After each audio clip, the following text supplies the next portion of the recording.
Melihat Rogozov mencari usus buntunya sendiri, hampir menyebabkan kedua asistennya pingsan.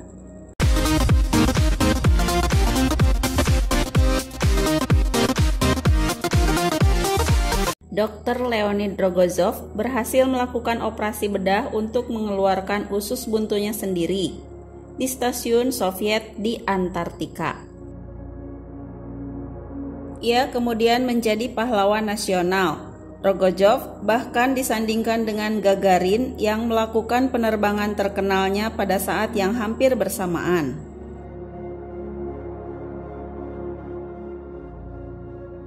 Kisah Rogozov bermula pada tahun 1960. Sebagai ahli bedah muda berusia 27 tahun, kala itu ia bergabung dengan ekspedisi Antartika Soviet ke-6. Tim 12 telah dikirim untuk membangun pangkalan baru di Sirmaker Oasis. Mereka telah melakukan perjalanan selama 36 hari melalui laut dari Uni Soviet sejak 5 November 1960 untuk membangun stasiun Uni Soviet di Antartika, dan kapal baru akan kembali setahun kemudian.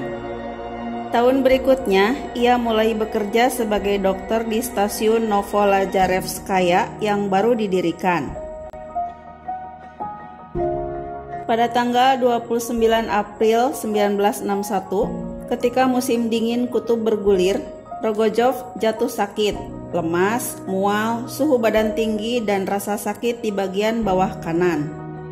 Rogozov langsung mendiagnosis dirinya usus buntu akut. Ia menulis dalam jurnal hariannya, "Sepertinya aku mengalami usus buntu, tapi aku tak mengatakan pada siapapun. Buat apa membuat takut yang lain? Lagi pula, siapa yang bisa menolongku?" Rogozov tahu jika ingin bertahan ia harus melakukan operasi, atau usus buntunya akan pecah yang bisa membunuhnya. Perjalanan dari Soviet ke Antartika memakan waktu 36 hari di laut, dan kapal itu tidak akan kembali untuk 1 tahun lagi. Untuk naik pesawat juga mustahil karena badai salju.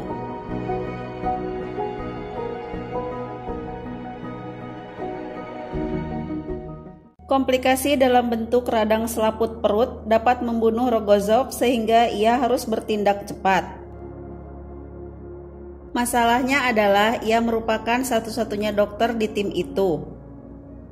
Pilihannya adalah melakukan hal yang mungkin nggak pernah terpikirkan oleh dokter bedah manapun, yaitu mengoperasi dirinya sendiri.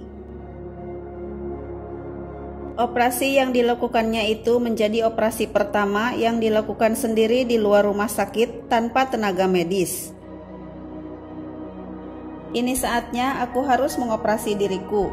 Ini hampir tidak mungkin, tapi aku tak bisa hanya diam saja dan menyerah," tulisnya. Cerita lengkap jalannya operasi itu bisa ditemukan dalam laporan yang ditulis oleh putranya, Vladislav, dan dipublikasikan dalam The British Medical Journal. Seperti yang dikatakan putranya, Vladislav, saat itu sang ayah tertatih-tatih antara hidup dan mati. Ia tidak bisa mendapatkan bantuan dan harus mengoperasi dirinya sendiri. Ia harus membuka perutnya sendiri untuk mengeluarkan ususnya, kenang Vladislav. Ia sebenarnya tidak tahu apakah itu mungkin dilakukan.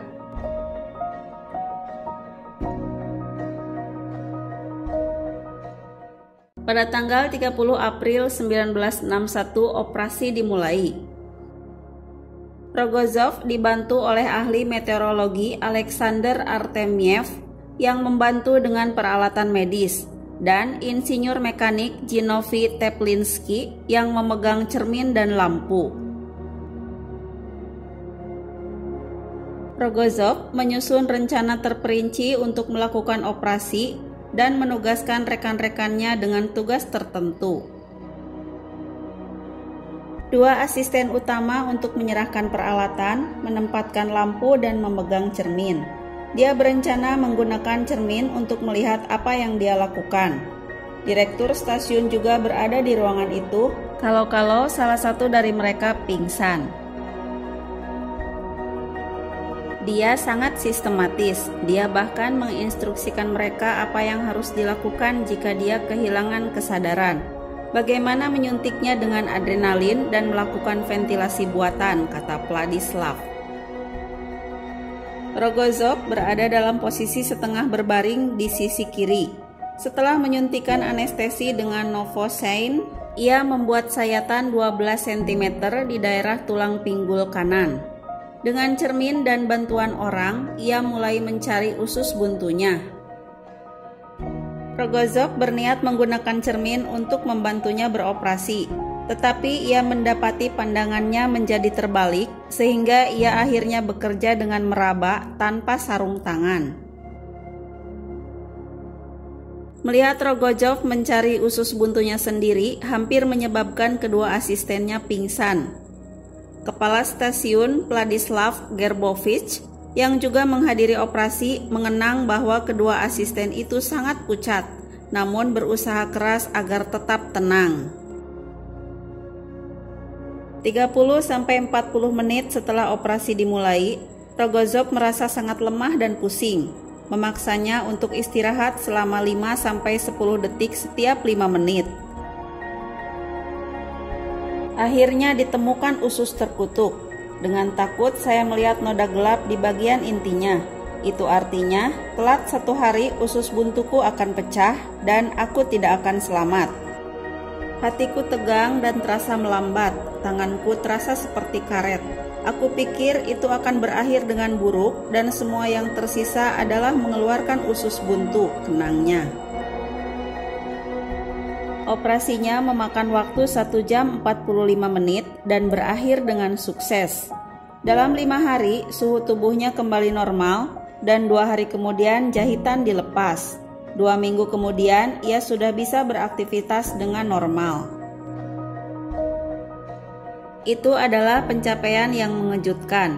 Yang paling penting, dia merasa lega karena dia memiliki kesempatan hidup, kata Vladislav.